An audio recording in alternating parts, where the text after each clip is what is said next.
नमस्कार, current news में आपका स्वागत है। मैं हूं अमृत उपाध्याय। सबसे पहले पिछले एक सप्ताह की हेडलाइंस पर डालते हैं नजर। किसान आंदोलन खत्म करने के लिए एसबीआई की पेशकश, एमएसपी को खत्म कर ई नाम पोर्टल पर फ्लोर प्राइस देने की कही बात। कानूनी गतिरोध दूर करने के लिए कॉन्ट्रैक्ट फार्मिंग बॉडी बनाने की दी सलाह। यूके में कोरोना वायरस का नया स्ट्रेन आया सामने। पहले से अधिक तेजी से फैल रहा है यह वायरस। इंसानों के लिए पहले से और ज्यादा खतरनाक, बढ़ सकती हैं स्वास्थ्य समस्याएं। आंध्र प्रदेश के सतीश धवन अंतरिक्ष केंद्र से CMS-1 सैटेलाइट लॉन्च। GSAT-12 की जगह लेगा CMS-1। विस्तारित सी बैंड आवृत्ति स्पेक्ट्रम में सेवाएं देने के लिहाज से किया गया है विकसित।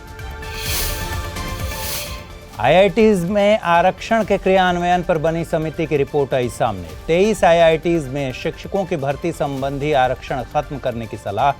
IITs को केंद्रीय शैक्षिक संस्थान शिक्षक संवर्ग में आरक्षण अधिनियम 2019 में शामिल करने की सिफारिश।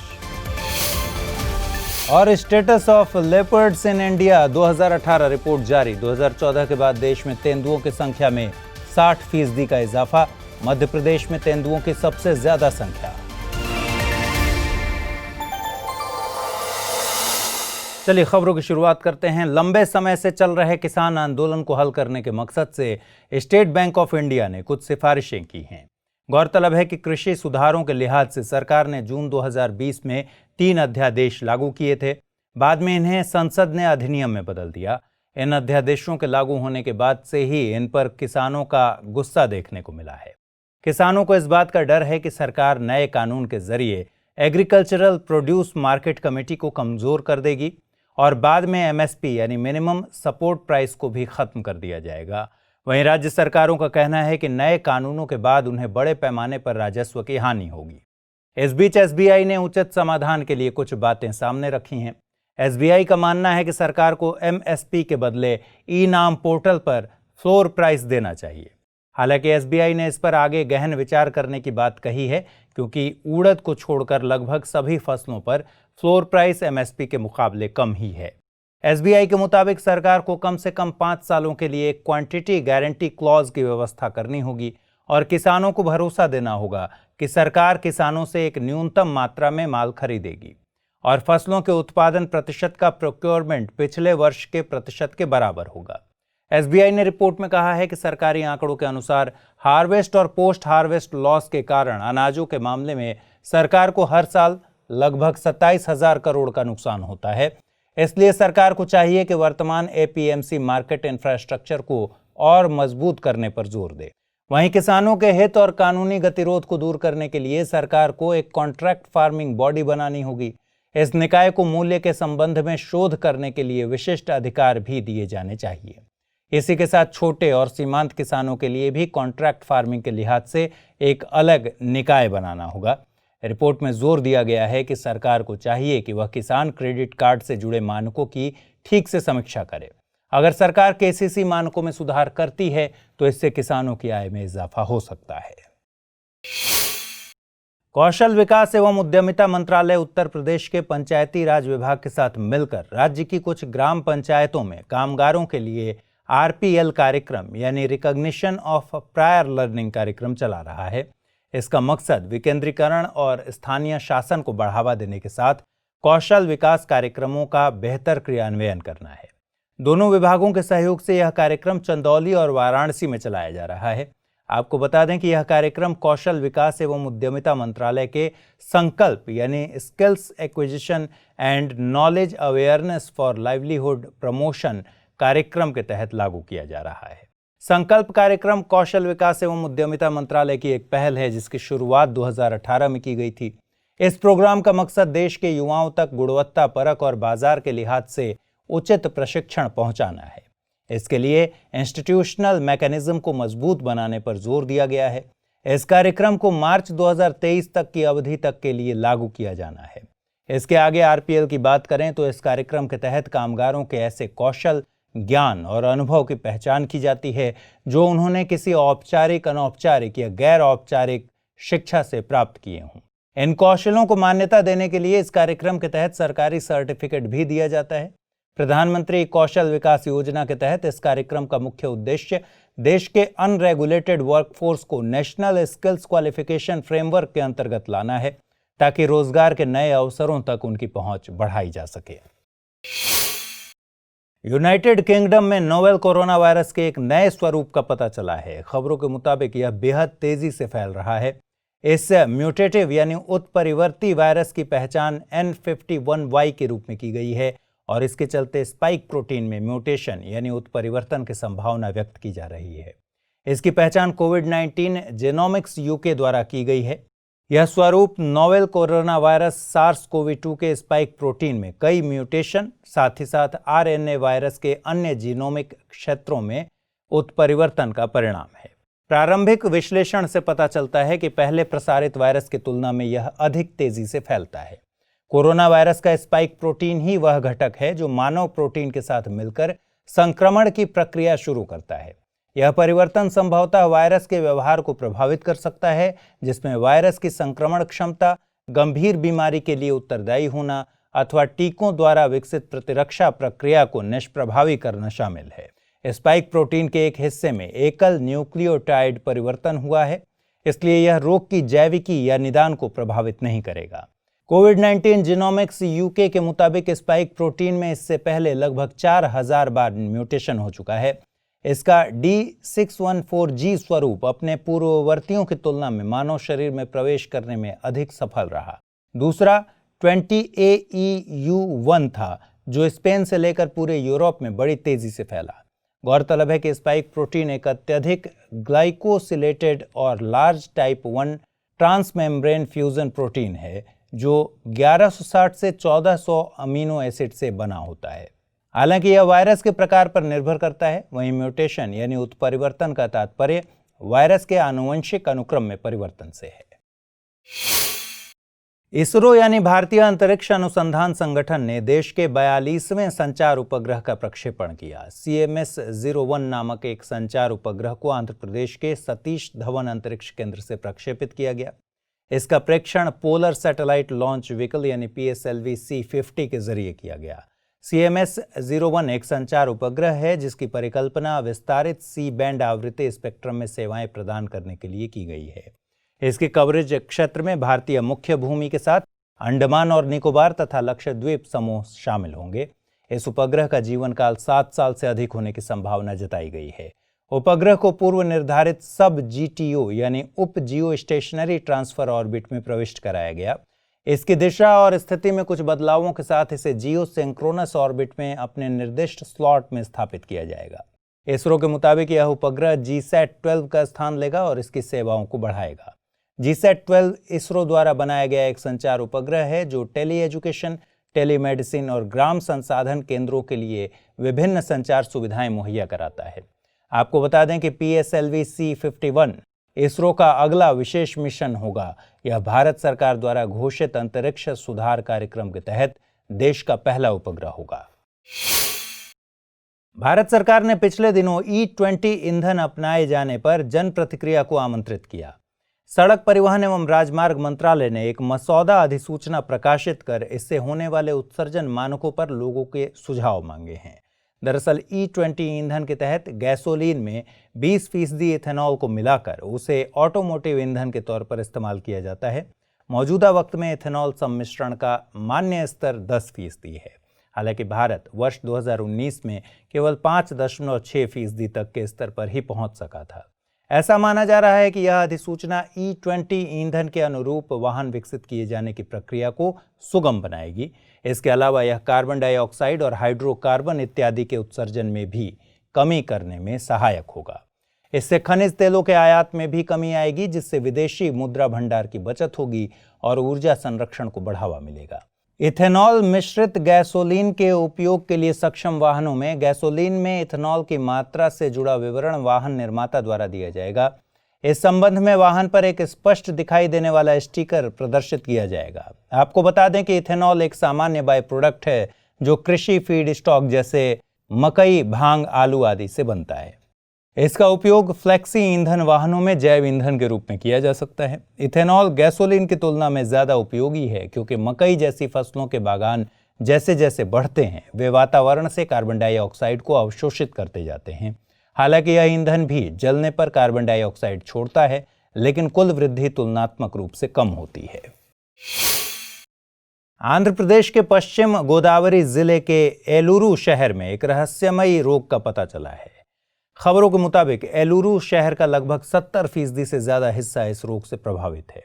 लिहाजा आंध्र प्रदेश सरकार ने अखिल भारतीय आयुर्विज्ञान संस्थान नई दिल्ली और Indian institute of chemical technology Hyderabad से इस रोग के कारणों का पता लगाने के लिए एक दीर्घकालिक अध्ययन करने का अनुरोध किया है। एम्स के एक अध्ययन में कम से कम 45 मरीजों के ब्लड सैंपल में लेड और निकल पाया गया। यह रिपोर्ट एक संभावित कारण के रूप में खाने में ऑर्गेनोक्लोरीन के इस्तेमाल की बात करती है और इसकी उपस्थिति के लिए कीटनाशकों के उपयोग की संभावना को जताती है। दरअसल एलुरु को गोदावरी और कृष्णा दोनों नदियों से नहरों के जरिए पानी मिलता है। यह नहरें कृषि क्षेत्रों से गुजरती हैं, जहां कीटनाशक अपवाह के साथ नहरों के जल में मिल जाते हैं। अध्ययन में कहा गया है कि मरीजों के रिश्तेदारों के रक्त के नमूनों में लेड के निशान पाए गए हैं, इसलिए दीर्घकालिक अध्ययन की जरूरत है। शरीर में ऐंठन, मिर्गी और चक्कर आना इसके शुरुआती लक्षण के रूप में सामने आए हैं। इस रोग से पुरुष, महिलाएं और यहां तक कि छोटे बच्चे भी ग्रसित हो सकते हैं। इस रोग के कारण एक व्यक्ति की मृत्यु हो गई और लगभग 550 लोग अस्पतालों में भर्ती हैं। भारत में हाई स्पीड इंटरनेट सुविधा देने के लिए भारत की बड़ी टेलीकम्युनिकेशन कंपनी भारती समूह ने ब्रिटिश सरकार से कुछ समय पहले एक समझौता किया था। समझौते के मुताबिक भारती ग्रुप और ब्रिटिश सरकार को संयुक्त रूप से एक ब्रॉडबैंड सैटेलाइट टेलीकम्युनिकेशन कंपनी का स्वामित्व ग्रहण करना था। इस कंपनी का नाम वनवेब है, जो अभी तक ब्रिटिश सरकार के स्वामित्व में थी। आपको बता दें कि इस समझौते के कुछ हफ्तों बाद ही 36 सैटेलाइट्स को इस कंपनी ने लॉन्च किया है। इन सैटेलाइट्स को रूस से लॉन्च किया गया है। जानकारी के मुताबिक इन सैटेलाइट्स की लॉन्चिंग से 2022 की मध्यावधि तक भारत में हाई स्पीड इंटरनेट की पैठ और ज्यादा मजबूत होने की उम्मीद है। इसके अलावा वैश्विक स्तर पर लो लेटेंसी कनेक्टिविटी भी मजबूत होगी। यहाँ लेटेंसी का मतलब किसी डेटा को एक नेटवर्क के जरिए अपने गंतव्य तक पहुंचने में लगने वाले समय से है। आपको बता दें कि इन सभी 36 सैटेलाइट्स को लो अर्थ ऑर्बिट में भेजा गया है। लो अर्थ ऑर्बिट पृथ्वी की सतह के सबसे नजदीक होता है। पृथ्वी की सतह से इसकी न्यूनतम ऊंचाई 160 किलोमीटर है, जबकि अधिकतम ऊंचाई 1000 किलोमीटर तक होती है। लो अर्थ ऑर्बिट में जो सैटेलाइट्स भेजे जाते हैं, उन्हें पृथ्वी के पास किसी एक खास मार्ग का अनुसरण नहीं करना होता, जबकि जियो स्टेशनरी ऑर्बिट में सैटेलाइट्स को हमेशा पृथ्वी के विषुवत मार्ग का अनुसरण करना होता है। इस वजह से लो अर्थ ऑर्बिट में सैटेलाइट्स के लिए कई रूट्स होते हैं और इसीलिए ज्यादातर एजेंसीज इस ऑर्बिट का ही साधारण तौर पर उपयोग करती हैं। रक्षा मंत्री राजनाथ सिंह ने थल सेना, नौसेना और वायुसेना को डीआरडीओ की 3 प्रणालियां सौंपी। ये तीनों प्रणालियां स्वदेशी रूप से विकसित की गई हैं। रक्षा मंत्री ने नौसेना को Indian maritime situational awareness system, वायुसेना को अस्त्र MK-1 मिसाइल और थल सेना को बॉर्डर सर्विलांस सिस्टम सौंपा। Indian maritime situational awareness system एक अत्याधुनिक, पूरी तरह से स्वदेशी, उच्च प्रदर्शन वाला इंटेलिजेंट सॉफ्टवेयर सिस्टम है। यह भारतीय नौसेना को global maritime situational picture, marine planning tools और विश्लेषणात्मक क्षमता प्रदान करता है। यह प्रणाली कमांड एंड कंट्रोल C2 को सक्षम करने के लिए समुद्र में प्रत्येक जहाज को नौसेना मुख्यालय से मैरीटाइम ऑपरेशनल पिक्चर मुहैया कराती है। इसकी संकल्पना और इसका विकास centre for artificial intelligence and robotics, Bengaluru और भारतीय नौसेना ने संयुक्त रूप से किया है। वहीं भारत इलेक्ट्रॉनिक्स लिमिटेड यानी BEL, बेंगलुरु ने इसे लागू किया है। अस्त्र MK-1 स्वदेशी रूप से विकसित पहली बियॉन्ड विजुअल रेंज मिसाइल है, जिसे Sukhoi 30, light combat aircraft MiG-29 और MiG-29K से प्रक्षेपित किया जा सकता है। रक्षा अनुसंधान व विकास प्रयोगशाला हैदराबाद द्वारा सफलतापूर्वक इसे विकसित किया गया है और भारत डायनेमिक्स लिमिटेड हैदराबाद द्वारा इसका उत्पादन किया गया है। वहीं बॉर्डर सर्विलांस सिस्टम सभी मौसमों में काम करने वाला एक इलेक्ट्रॉनिक सर्विलांस सिस्टम है। इसे instruments research and development establishment Dehradun द्वारा सफलतापूर्वक अभिकल्पित और विकसित किया गया है। यह प्रणाली सुदूर संचालन क्षमता के साथ कठिन एवं अधिक ऊंचाई वाले और 0 से नीचे तापमान वाले क्षेत्रों में घुसपैठ का पता लगाकर खुद जांच और निगरानी की सुविधा प्रदान करती है। इस प्रणाली का उत्पादन Bharat electronics limited BEL Machilipatnam द्वारा किया गया है। सरकार द्वारा गठित एक 8 सदस्यीय समिति ने 23 इंजीनियरिंग संस्थानों को आरक्षण से छूट देने का सुझाव दिया है। IIT दिल्ली के निदेशक V रामगोपाल राव की अध्यक्षता में गठित समिति में IIT कानपुर के निदेशक, सामाजिक न्याय और अधिकारिता विभाग के सचिव, जनजातीय मामलों, कार्मिक और प्रशिक्षण विभाग के प्रतिनिधियों के अलावा IIT बॉम्बे तथा IIT मद्रास के सदस्य शामिल थे।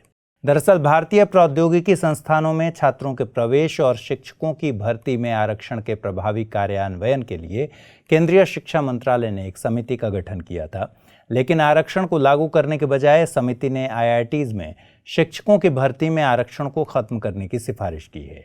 समिति ने राष्ट्रीय महत्व के संस्थान होने के चलते IITs को केंद्रीय शैक्षिक संस्थान शिक्षक संवर्ग में आरक्षण अधिनियम 2019 की अनुसूची में उल्लिखित इंस्टीट्यूशंस ऑफ एक्सीलेंस की सूची में शामिल करने की सिफारिश की है। दरअसल इस अधिनियम की धारा 4 उत्कृष्टता, अनुसंधान, राष्ट्रीय और सामरिक महत्व के संस्थानों को अनुसूची में उल्लिखित और अल्पसंख्यक संस्थानों को आरक्षण प्रदान करने से छूट देती है। धारा 4 के तहत IIT संस्थानों को छोड़कर कई अनुसंधान संस्थान जैसे Tata institute of fundamental research, national brain research centre, north eastern Indira Gandhi regional institute of health and medical science आदि शामिल हैं। रिपोर्ट में कहा गया है कि एक विशिष्ट कोटा नीति का पालन नहीं किया जाना चाहिए ताकि IIT उत्कृष्टता, उत्पादन, अनुसंधान और शिक्षण के मामले में दुनिया के अन्य शीर्ष संस्थानों के साथ प्रतिस्पर्धा कर सके। हाल ही में सुप्रीम कोर्ट ने आंध्र प्रदेश हाई कोर्ट के उस आदेश पर रोक लगा दी जिसमें कहा गया था कि जगन मोहन रेड्डी सरकार की राज्य मशीनरी में एक संवैधानिक खराबी है और राज्य में राष्ट्रपति शासन की घोषणा की जरूरत है। भारत के मुख्य न्यायाधीश SA बोबडे की अध्यक्षता वाली 3 सदस्यीय खंडपीठ ने हाईकोर्ट के आदेश को निराशाजनक बताते हुए इस मामले को क्रिसमस के अवकाश के बाद के लिए सूचीबद्ध किया है। दरअसल अक्टूबर 2020 में बंदी प्रत्यक्षीकरण याचिकाओं की सुनवाई करते हुए आंध्र प्रदेश हाईकोर्ट ने स्वतः संज्ञान लेकर राज्य के सीनियर काउंसिल को यह तय करने में सहयोग करने के लिए तलब किया था कि राज्य की मौजूदा स्थिति के मद्देनजर कोर्ट को संवैधानिक तंत्र की विफलता के निष्कर्ष तक पहुंचना चाहिए या नहीं। लेकिन राज्य सरकार का तर्क था कि हाई कोर्ट ने बिना किसी वैध आधार के संवैधानिक तंत्र की विफलता की बात कही है। राज्य सरकार ने कहा कि संवैधानिक तंत्र की विफलता से संबंधित अनुच्छेद 356 के तहत निर्धारित शक्तियां विशिष्ट रूप से कार्यपालिका में निहित हैं, न कि न्यायपालिका में। संवैधानिक ढांचे के तहत राज्य में संवैधानिक तंत्र की विफलता पर निर्णय लेना अदालतों का अधिकार क्षेत्र नहीं है, क्योंकि उनके पास इस संबंध में कोई भी न्यायिक मानक मौजूद नहीं है। लिहाजा आंध्र प्रदेश हाईकोर्ट का आदेश कार्यपालिका की शक्तियों पर एक गंभीर अतिक्रमण है और यह शक्ति पृथक्करण के सिद्धांत का भी उल्लंघन करता है। इसलिए सुप्रीम कोर्ट ने हाईकोर्ट के आदेश पर रोक लगाते हुए आगे सुनवाई की बात कही है। उपभोक्ताओं के अधिकारों को ध्यान में रखते हुए भारत सरकार ने पहली बार नियम तैयार किए हैं। इन नियमों को विद्युत अधिनियम 2003 के तहत तैयार किया गया है। सरकार के मुताबिक नियमों को इस तरह बनाया गया है कि न केवल इससे बिजली उपभोक्ताओं के अधिकारों का संरक्षण होगा, बल्कि देश के लिए ईज ऑफ डूइंग बिजनेस के लिहाज से भी ये अहम साबित होंगे। इन नियमों के लागू होने के बाद यह भी सुनिश्चित किया जा सकेगा कि उपभोक्ताओं को समय रहते बिजली कनेक्शन, रिफंड्स और दूसरी सेवाएं मिलती रहें। विद्युत उपभोक्ताओं के अधिकार नियम 2020 में उपभोक्ताओं के अधिकार एवं वितरण लाइसेंस धारकों की जिम्मेदारी, नए कनेक्शन को जारी किया जाना, मीटरिंग अरेंजमेंट, बिलिंग और भुगतान, शिकायत निपटान तंत्र जैसी बातों को शामिल किया गया है। नियमों के मुताबिक एक वितरण लाइसेंस धारक की जिम्मेदारी होगी कि वह उपभोक्ता द्वारा मांग किए जाने पर उसे बिजली की आपूर्ति करे। इसके साथ कनेक्शन के संबंध में उपभोक्ताओं को न्यूनतम सेवाएं हासिल करने का अधिकार होगा। नियमों में नए कनेक्शन या वर्तमान के किसी कनेक्शन को मॉडिफाई करने की प्रक्रिया को अधिक पारदर्शी, सरल और समयबद्ध बनाने पर जोर दिया गया है। उपभोक्ता अब ऑनलाइन आवेदन भी जमा कर सकेंगे। इसके अलावा लाइसेंस धारक की जिम्मेदारी होगी कि वह सभी उपभोक्ताओं को 24/7 बिजली आपूर्ति करें। हालांकि कृषि जैसे क्षेत्रों के मामलों में राज्य विद्युत विनियामक आयोग आपूर्ति के न्यूनतम घंटों को निर्धारित कर सकेगा। इन नियमों में नवीकरणीय ऊर्जा उत्पादन को भी बढ़ावा दिया गया है। नियमों के तहत एक कंज्यूमर को प्रोज्यूमर का दर्जा भी दिया जाएगा। नियमों में प्रोज्यूमर उस व्यक्ति को माना गया है जो एक ग्रिड से बिजली का उपभोग करता है और जो एक ही सप्लाई पॉइंट का इस्तेमाल करते हुए डिस्ट्रीब्यूशन लाइसेंस धारक के लिए ग्रिड में इलेक्ट्रिसिटी प्रदान कर सकता है। प्रोज्यूमर को अधिकार होगा कि वह नवीकरणीय ऊर्जा उत्पादन के लिहाज से roof top solar photovoltaic system लगा सकेगा। इन नियमों में उपभोक्ताओं की शिकायतों के निपटान के लिए एक शिकायत निवारण तंत्र स्थापित किए जाने का भी जिक्र है। हाल ही में भारत सरकार ने status of leopards in India 2018 report जारी की। वन एवं पर्यावरण मंत्री प्रकाश जावड़ेकर ने नई दिल्ली में यह रिपोर्ट जारी की। रिपोर्ट के मुताबिक 2014 के बाद देश में तेंदुओं की संख्या में 60% का इजाफा हुआ है। 2014 में जहां तेंदुओं की संख्या लगभग 8,000 थी, वहीं 2018 में यह 12,852 हो गई। इस मामले में मध्य प्रदेश को पहला स्थान हासिल हुआ है। मध्य प्रदेश में सबसे ज्यादा 3,421 तेंदुओं की मौजूदगी दर्ज की गई है। 1783 तेंदुओं के साथ कर्नाटक दूसरे और 1690 तेंदुओं के साथ महाराष्ट्र तीसरे स्थान पर रहा। अगर क्षेत्रवार बात करें तो मध्य भारत और पूर्वी घाट में सबसे ज्यादा 8,071 तेंदुए रिकॉर्ड किए गए। वहीं पश्चिमी घाट क्षेत्र में 3,387 तेंदुओं की मौजूदगी देखी गई। उत्तर पूर्वी पहाड़ियों में तेंदुओं की संख्या 141 बताई गई है। गौरतलब है कि इस गणना में हिमालय के ऊंचाई क्षेत्र, शुष्क क्षेत्र से लेकर पूर्वोत्तर भारत के क्षेत्रों को शामिल नहीं किया गया है। इन क्षेत्रों को शामिल नहीं करने की प्रमुख वजह यह है कि इन क्षेत्रों में तेंदुओं की संख्या बेहद कम होने के आसार हैं। आपको बता दें कि wild life institute of India और नेशनल टाइगर कंजर्वेशन अथॉरिटी की मदद से इस गणना की प्रक्रिया को पूरा किया गया। दिल्ली एनसीआर और उसके आसपास के इलाकों में प्रदूषण नियंत्रण के लिए वायु गुणवत्ता प्रबंधन आयोग ने कुछ कड़े कदम उठाने का मन बनाया है। आयोग ने दिल्ली में लगे उद्योगों को पूरी तरह से पाइप्ड नेचुरल गैस से जुड़ जाने के निर्देश दिए हैं। आयोग ने इसके साथ ही दिल्ली सरकार और दिल्ली प्रदूषण नियंत्रण समिति को भी इस संबंध में आगे तेजी से काम करने के निर्देश दिए हैं। इससे पहले दिल्ली प्रदूषण नियंत्रण समिति को निर्देश दिए गए थे कि वह दिल्ली की उन औद्योगिक इकाइयों की पहचान करे जो गैर स्वीकृत ईंधन का इस्तेमाल कर रही हैं। इसके बाद समिति ने दिल्ली के 50 औद्योगिक क्षेत्रों में मौजूद ऐसी 1644 औद्योगिक इकाइयों की पहचान की थी। इन इकाइयों को 31 जनवरी 2021 तक दिल्ली सरकार, गेल यानी भारतीय गैस प्राधिकरण लिमिटेड और इंद्रप्रस्थ गैस लिमिटेड के साथ पाइप्ड नेचुरल गैस में स्विच ओवर करने का लक्ष्य रखा गया है। चूंकि दिल्ली का औद्योगिक क्षेत्र दिल्ली एनसीआर और उससे सटे इलाकों में प्रदूषण की मुख्य वजह है, इसलिए आयोग ने इन इकाइयों को तेजी से पीएनजी में स्विच करने के निर्देश दिए हैं। आपको बता दें कि दिल्ली एनसीआर और उससे सटे इलाकों में एयर क्वालिटी इंडेक्स के मामले में बेहतर तालमेल, शोध, पहचान और समाधान के लिए अक्टूबर 2020 में राष्ट्रपति ने एक अध्यादेश जारी किया था। इस अध्यादेश में राष्ट्रीय राजधानी क्षेत्र एवं संलग्न क्षेत्रों में वायु गुणवत्ता प्रबंधन के लिए आयोग के गठन का प्रावधान किया गया है। इस आयोग में एक पूर्णकालिक अध्यक्ष के साथ कुछ अन्य सदस्य भी हैं। एक अधिकारी जो भारत सरकार के अंतर्गत सचिव पद या किसी राज्य के मुख्य सचिव के पद पर है या रह चुका है, वही इस आयोग का अध्यक्ष नियुक्त किया जा सकता है। साथ ही पर्यावरण मंत्रालय से भी इसमें एक प्रतिनिधि शामिल होता है। वहीं दिल्ली, उत्तर प्रदेश, राजस्थान, पंजाब और हरियाणा के मुख्य सचिव या पर्यावरण संरक्षण संबंधी विभागों के अधिकारी भी इसके पदेन सदस्य होते हैं। कार्बन डाइऑक्साइड उत्सर्जन को कम करने के लिहाज से की जा रही कोशिशों पर इंटरनेशनल एनर्जी एजेंसी ने एक रिपोर्ट जारी की है। रिपोर्ट में चिंता जताई गई है कि उत्सर्जन को कम करने के लिए वैश्विक स्तर पर भले ही कार्बन कैप्चर तकनीक पर जोर दिया जा रहा हो, लेकिन इस संबंध में किए गए प्रयास नाकाफी हैं। वैश्विक स्तर पर लक्ष्य रखा गया है कि कार्बन कैप्चर तकनीक के जरिए 2025 तक कम से कम 400 मिलियन टन कार्बन डाइऑक्साइड उत्सर्जन को कैप्चर किया जाए। लेकिन रिपोर्ट की माने तो 2010 से 2020 के बीच कार्बन कैप्चर एंड स्टोरेज यानी CCS तकनीक पर किया गया काम अपने आप में काफ़ी नहीं है। वहीं जिन देशों ने 2050 तक शून्य उत्सर्जन का लक्ष्य रखा है, वे भी सही दिशा में काम नहीं कर रहे। रिपोर्ट में ग्लोबल CCS इंस्टीट्यूट की हालिया रिपोर्ट का जिक्र करते हुए बताया गया है कि 2020 तक केवल 26 CCS फैसिलिटीज़ ही ऑपरेशनल हैं, जो हर साल लगभग 36 से 40 मिलियन टन कार्बन कैप्चर कर रही हैं। इनमें से 24 यूनिट्स औद्योगिक क्षेत्र में, जबकि 2 यूनिट्स कोयला आधारित पावर प्लांट पर काम कर रही हैं।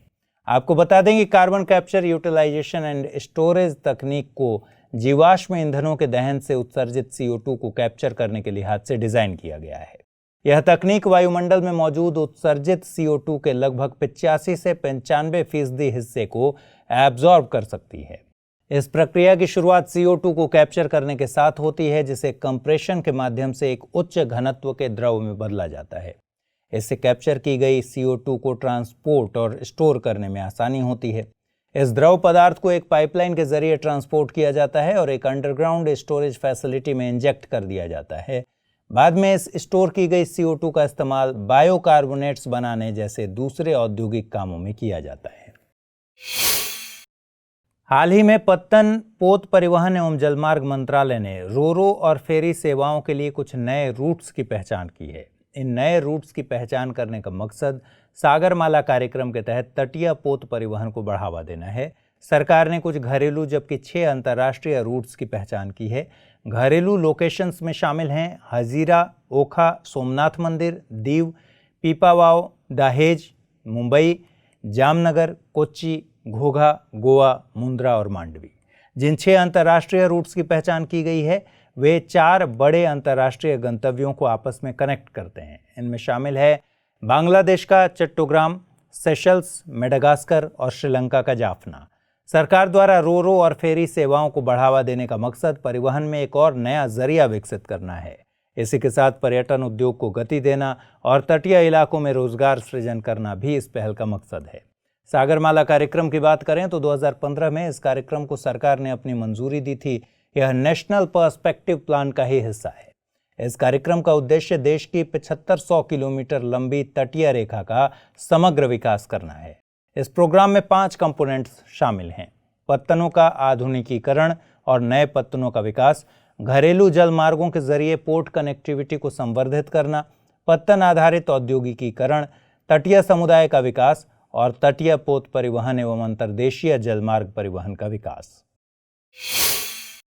यूनेस्को ने अंतर सरकारी समिति के 15वें सत्र में मानवता की अमूर्त सांस्कृतिक विरासत की प्रतिनिधि सूची में सिंगापुर की हॉकर संस्कृति को शामिल किया है। दरअसल हॉकर एक जीवंत संस्कृति है जिसे 1970 के दशक में सिंगापुर द्वीप को साफ करने के प्रयास में स्थापित किया गया था। यह स्ट्रीट फूड तैयार करने वालों, सामुदायिक भोजन कक्ष में भोजन करने और मिलने जुलने वालों की वजह से विकसित हुई है। इसका मकसद स्थानीय लोगों को कई प्रकार के सस्ते और बिना तामझाम के व्यंजन परोसने के साथ साथ एक सामाजिक व्यवस्था प्रदान करना है। यह सिंगापुर की बहुसांस्कृतिक पहचान को एक व्यक्ति और एक राष्ट्र के रूप में दर्शाती है और इससे सभी जातियों व सामाजिक स्तरों से परे सिंगापुर की पहचान दृढ़ता के साथ प्रदर्शित होती है। आपको बता दें कि यूनेस्को की अमूर्त सांस्कृतिक विरासत की पहली सूची 2008 में सामने आई थी। यह प्रतिष्ठित सूची उन अमूर्त विरासतों से मिलकर बनी है जो सांस्कृतिक विरासत की विविधता को प्रदर्शित करने और इसके महत्व के बारे में जागरूकता बढ़ाने में मदद करते हैं। आइए अब जल्दी से डालते हैं मैप सेक्शन पर एक नजर। मैप सेक्शन में आपका स्वागत है। आज हम पश्चिम बंगाल के बारे में बात करेंगे। पश्चिम बंगाल पूर्वी भारत का एक राज्य है। इस राज्य में कुल 23 जिले हैं। लोकसभा के लिए यहाँ 42 सीटें हैं और राज्यसभा के लिए यहाँ 16 सीटें हैं। राज्य सरकार के लिए यहाँ 294 सीटों पर विधानसभा चुनाव होता है। इसकी सीमाओं की बात करें तो इसके उत्तर में सिक्किम है, उत्तर पूर्व में भूटान है। इस राज्य की सीमाएं पूर्व में बांग्लादेश को छूती हैं। इसके दक्षिण में ओडिशा और बंगाल की खाड़ी है। इसके पश्चिम में झारखंड और बिहार है। वहीं उत्तर पश्चिम में इसकी सीमाएं नेपाल से अलग होती हैं। तो इस लिहाज से हम देखें तो इस राज्य की सीमाएं 3 देशों से लगती हैं। इस राज्य में 5 प्रमुख नेशनल पार्क हैं। जलपाईगुड़ी में गोरुमारा नेशनल पार्क, अलीपुरदुआर में बुक्सा नेशनल पार्क, इसके अलावा दार्जिलिंग में नाओरा नेशनल पार्क और सिंगालीला नेशनल पार्क। विश्व विरासत स्थल का दर्जा प्राप्त सुंदरबन भी इस राज्य के 24 परगना जिले के दक्षिण पूर्वी सिरे पर स्थित है। इस राज्य में 16 वन्यजीव अभयारण्य हैं। इसको भौगोलिक तौर पर 2 भागों में विभाजित किया जा सकता है। उत्तर में उप हिमालयी और हिमालयी क्षेत्र और दक्षिण में गंगा का मैदान। गंगा के मैदान में गंगा और उसकी सहायक नदियों द्वारा उपजाऊ जलोढ़ मिट्टी लाई जाती है। गंगा नदी बांग्लादेश में प्रवेश करने से पहले इस राज्य के मध्य ये जो संकीर्ण भाग है इससे होकर गुजरती है, जिसमें से इसके पानी का केवल कुछ मात्रा जो है पश्चिमी सहायक नदियों द्वारा अब समुद्र में लाई जाती हैं, जिसमें से हुगली नदी प्रमुख है। इस राज्य की राजधानी कोलकाता भी दक्षिण हुगली पर स्थित है। इसके अलावा एक और अन्य प्रमुख नदी है जो कि राज्य के दक्षिण पश्चिम में हुगली से मिलती है। हाल ही में इंग्लैंड में कोरोना वायरस के नए उत्परिवर्ती रूप का पता चला है, जो कि कोरोना से भी अधिक तेजी से फैल रहा है। इस कारण सारी दुनिया की निगाहें इंग्लैंड पर है। इसलिए अगले बुलेटिन में हम इंग्लैंड पर चर्चा करेंगे। आप इसके सीमावर्ती देशों के नाम बताना ना भूलें।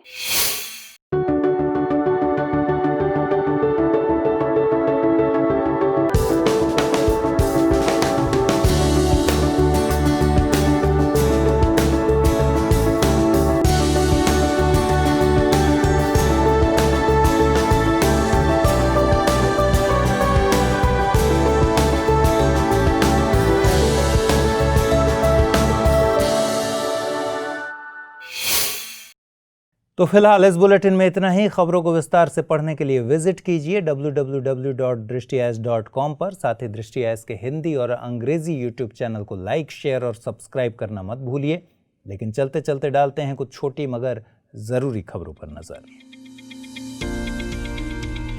हाल ही में जारी हुए पर्सनल फ्रीडम इंडेक्स 2020 में भारत को 111वां पायदान हासिल हुआ। 162 देशों की इस सूची में न्यूजीलैंड को पहले, स्विट्जरलैंड को दूसरे और हांगकांग को तीसरे स्थान पर रखा गया। इस सूचकांक में पड़ोसी देश चीन को 129वें, बांग्लादेश को 139वें और पाकिस्तान को 140वें पायदान पर जगह मिली है। गौरतलब है कि इस सूची में भारत को 10 में से 6.43 अंक हासिल हुए।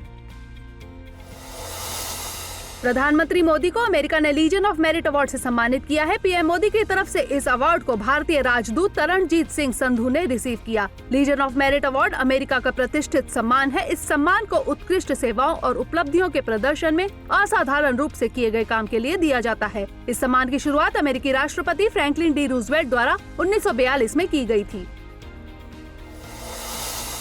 खेल मंत्रालय ने खेलो इंडिया यूथ गेम्स 2021 में 4 स्वदेशी खेलों को शामिल करने का ऐलान किया है। ये 4 खेल हैं गटका, कलारीपयट्टू, मलखंब और थांग ता। आपको बता दें कि 2021 में होने वाले खेलो इंडिया यूथ गेम्स हरियाणा में आयोजित किए जाएंगे। हाल ही में नेशनल ग्रीन ट्रिब्यूनल ने महानदी के बाढ़कृत मैदानों के क्षेत्रों की पहचान के लिए एक उच्च स्तरीय समिति का गठन किया है। गौरतलब है कि जनवरी 2020 में ओडिशा के मुख्यमंत्री ने महानदी से प्राप्त 424 एकड़ पुनर्निर्मित भूमि से कटक के लोगों के जीवन में पारिस्थितिक, मनोरंजन, खेल, सांस्कृतिक और तकनीकी मूल्यवर्धन की घोषणा की थी। लेकिन एक स्थानीय नागरिक ने राज्य सरकार की योजना के विरुद्ध एनजीटी में अपील की और आरोप लगाया कि अवैध निर्माण गतिविधियां नदी पारिस्थितिकी पर प्रतिकूल प्रभाव डालेंगी तथा महानदी के प्रवाह को भी प्रभावित करेंगी। हाल ही में संयुक्त राष्ट्र पर्यावरण कार्यक्रम द्वारा घोषित प्रतिष्ठित young champions of the earth के 7 विजेताओं में एक 29 वर्षीय भारतीय उद्यमी को भी शामिल किया गया है। 29 वर्षीय विद्युत मोहन पेशे से इंजीनियर है और वह टेकाचार नामक एक सामाजिक उद्यम में सह संस्थापक हैं। टेकाचार किसानों को अपने कृषि अवशेषों के खुले में जलने से रोकने और उन्हें सक्रिय कार्बन जैसे मूल्यवर्धित रसायनों में परिवर्तित करके अतिरिक्त आय अर्जित करने में सक्षम बनाता है। बीते दिनों भारत और बांग्लादेश के बीच एक वर्चुअल मीटिंग बैठक का आयोजन किया गया। इस बैठक में द्विपक्षीय संबंधों के सभी पहलुओं पर व्यापक चर्चा की गई और विभिन्न क्षेत्रीय और अंतर्राष्ट्रीय मुद्दों पर विचारों का आदान प्रदान किया गया। बांग्लादेश ने मार्च 2021 में बांग्लादेश की आजादी की 50वीं वर्षगांठ और बांग्लादेश भारत के राजनयिक संबंधों के 50 वर्ष पूरे होने के अवसर पर समारोह में शामिल होने के लिए भारत को आमंत्रित भी किया। हाल ही में रक्षा मंत्री राजनाथ सिंह ने अपनी हैदराबाद यात्रा के दौरान डीआरडीओ के doctor APJ Abdul Kalam missile complex का दौरा किया। इस दौरान उन्होंने उन्नत हाइपरसोनिक विंड टनल परीक्षण सुविधा का उद्घाटन किया। यह प्रेशर वैक्यूम संचालित एक अत्याधुनिक टेस्ट सुविधा है। अमेरिका और रूस के बाद भारत तीसरा देश है जहां आकार और परिचालन क्षमता के मामले में इतनी बड़ी सुविधा है। यह सुविधा स्वदेशी रूप से विकसित और भारतीय उद्योगों के साथ की गई साझेदारी का एक परिणाम है। हाल ही में ओएनजीसी ने पश्चिम बंगाल में देश में 8वें हाइड्रोकार्बन उत्पादक बेसिन की शुरुआत की। 24 परगना जिले के अशोकनगर एक कुएं से इसकी शुरुआत की गई। यह बेसिन 1.22 लाख वर्ग किलोमीटर में फैला है, जिसमें 2/3 हिस्सा बंगाल की खाड़ी के अंदर आता है। गौरतलब है कि ओएनजीसी यानी ऑयल एवं गैस कॉरपोरेशन भारत की सबसे बड़ी गैस एवं तेल उत्पादक कंपनी है, जो देश के हाइड्रोकार्बन उत्पादन में 72% योगदान करता है। हाल ही में सेंट्रल बैंक ऑफ इंडिया ने national payments corporation of India के सहयोग से RuPay select contactless debit card को लॉन्च किया। यह कार्ड ग्राहकों की जीवन शैली, फिटनेस, पोषण और निजी देखभाल का ख्याल रखेगी। यह कार्ड ट्रांजिट और रिटेल दोनों ही खरीदारी में ऑफलाइन लेन देन को आसान बनाएगा। आईसीआईसीआई बैंक ने इनफाइनाइट इंडिया नाम से एक ऑनलाइन प्लेटफॉर्म लॉन्च किया है, जिसका मकसद विदेशी कंपनियों को भारत में अपने बिजनेस को जमाने में मदद करना है। यह पहल प्रौद्योगिकी आधारित पेशकशों को और मजबूत बनाने के लिए रणनीति का एक हिस्सा है, जिसका मकसद भारत में आने वाली विदेशी कंपनियों के साथ साझेदारी करना है। हमारी टीम कोशिश करती है कि आपको दी गई खबरों में एक भी गलती ना हो, लेकिन यदि किसी सोर्स या ह्यूमन एरर की वजह से ऐसी गलती हो जाती है तो इस वीडियो के कमेंट बॉक्स में उस गलती को सुधार कर पिन कर दिया जाता है और यह आपको कमेंट बॉक्स में सबसे ऊपर दिखाई देता है।